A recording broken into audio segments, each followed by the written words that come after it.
The Taft community is about to lose its Kmart store, which is among the last big box stores operating there. Reporter Kyle Harvey spent the day in Taft speaking with shoppers, business owners, and city leaders about what they're going to do about it. Kyle? Well, Dave, Rochelle, nearly everyone I spoke to said this is very bad news for Taft. Those who can already do a lot of shopping in Bakersfield, so keeping spending local will be even harder now, hurting sales tax revenue and the mom and pop businesses around town.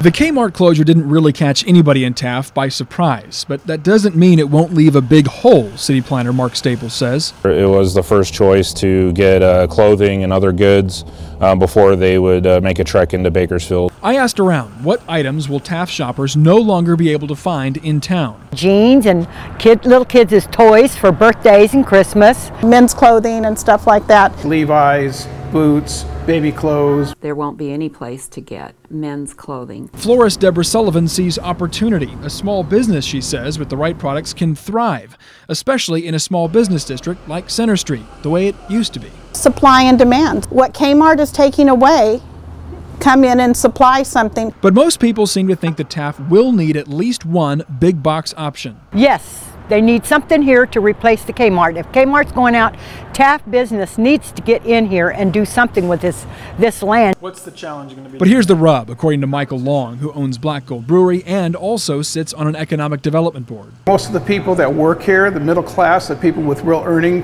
power, they live in Bakersfield, and it's to our loss. Because the daytime population is so much bigger than the nighttime population, it creates an uneven demand for household items. But the Chamber's Kathy Oren thinks the right business with a hyper-local focus could do very well. Kind of a large variety of inventory, not maybe the depth of inventory, but a large variety that's available. That would be great.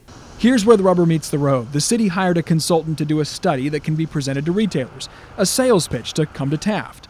But how do they meet the right people? Each year we do go to what's called the International Council of Shopping Centers conference down in the Los Angeles area. It's a giant meet and greet where city officials like Staples can recruit businesses.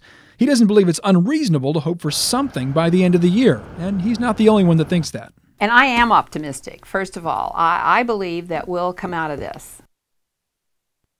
The city planner tells me this is a significant loss of revenue for the city. He also said, though, that the government has already slimmed down considerably since the recession, so it won't be quite as much of a shock to the system as it might have been otherwise.